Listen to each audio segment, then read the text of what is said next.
Yeah, so, I've been a professional superhero for like, a few years now.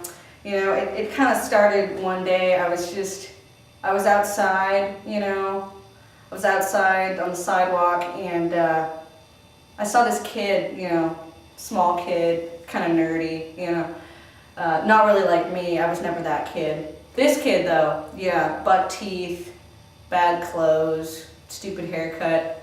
Yeah, I'd seen him around. Anyway, so these guys just went up to him, big guys, and they just wanted to, beat the crap out of him. They didn't tell him what they were gonna do, right? They just beat the crap out of him. So I'm sitting on the curb, right, minding my own business. I think I was eating a popsicle at the time. And, I just see this kid get tossed to the ground. I mean, he was just on the ground, and these guys were just slapping him, and punches over here, they were just knocking him around. And I said, you know what, that's not right. I said, I'm an American, right? I think I was eating an Astro Pop, the little red, white, and blue ones. I'm an American. I got kind of inspired by that Astro Pop. I just looked at it and I said, I'm an American, that kid's in trouble, I should go defend him, right? So I took my Astro Pop, I didn't have a weapon. I thought, hey, Astro Pops can hurt people in the eye. And I just went over, and I just said, hey, you leave that kid alone. Yeah, you leave that kid alone, right? And me being a really impressive size, I think it just scared them off, actually, because they left pretty soon after. There's the kid, he's on the ground, he's kind of lying there. And I help him up, because what am I going to do? I just saved his life. So he says, gee, mister, right? Just like they do in those old 50s movies, He says, well, gee, mister, thanks for saving my life, And I was like, hey, thanks a lot. That means a lot to me. So, after that, he became my sidekick. We've been together, God, 50 years now. I mean, God, 50. I can't believe it. It's been 50 years. Yeah. So we open supermarkets together occasionally.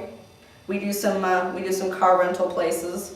He's doing some voiceover work with some video game companies, and I fight crime. I'm the main one that fights crime in this city. Because of him.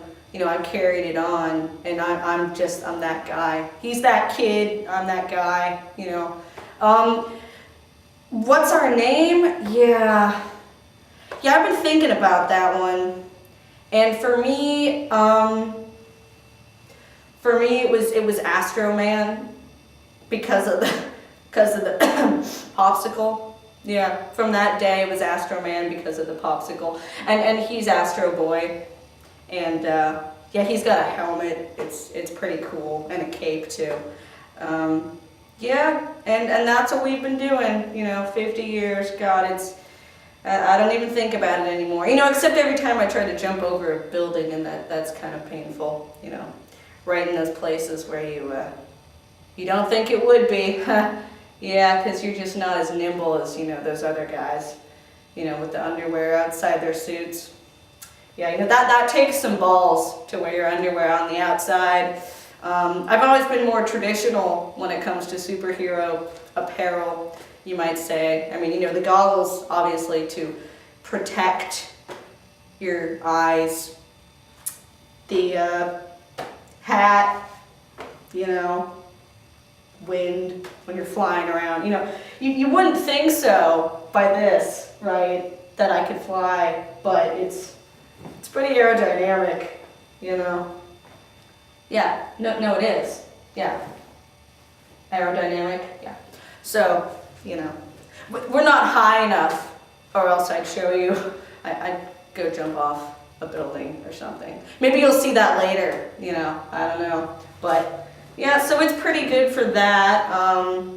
Have I ever fought with the Green Lantern? No, he always kind of worked with the Fantastic Four. I was never really in that crowd, It was all the popular superheroes, him and Superman, You know, Batman was always kind of emo, you know, he kind of hung out on the outskirts of the popular, you know, everyone liked Storm, you know. And, you know, so how could I, you know, being this kind of, I don't know, lesser superhero, you know, work my way in with the big boys. You know, it was hard. But then they finally started to accept me. It's all when you get a name for yourself, you know, when you get the right cape, you know, the right look. That's when you've arrived to the superhero club. Yeah.